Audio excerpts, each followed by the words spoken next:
যারা তার কাটার বেড়ার মধ্যে আমাদের লাশগুলো ঝুলিয়ে রেখে বাংলাদেশে এসে রাজধানীতে বসে বুক ফুলিয়ে বলে যাদেরকে তার কাটায় ঝুলানো হয়, গুলি করে মারা হয়, এরা অপরাধী, এদেরকে আমরা আজ বড় বন্ধু মনে করি।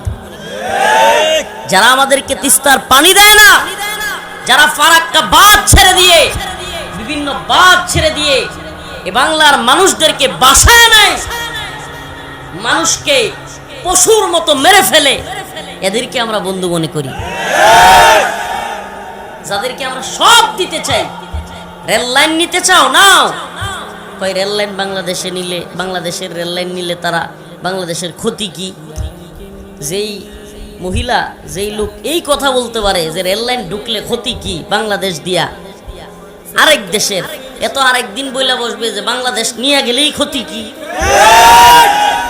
সমস্যা কি? আমরা বিরাট বড় একটা রাষ্ট্রের নাগরিক হইলাম, হ্যাঁ, কি মজা, কত মজা না, কত মজা না।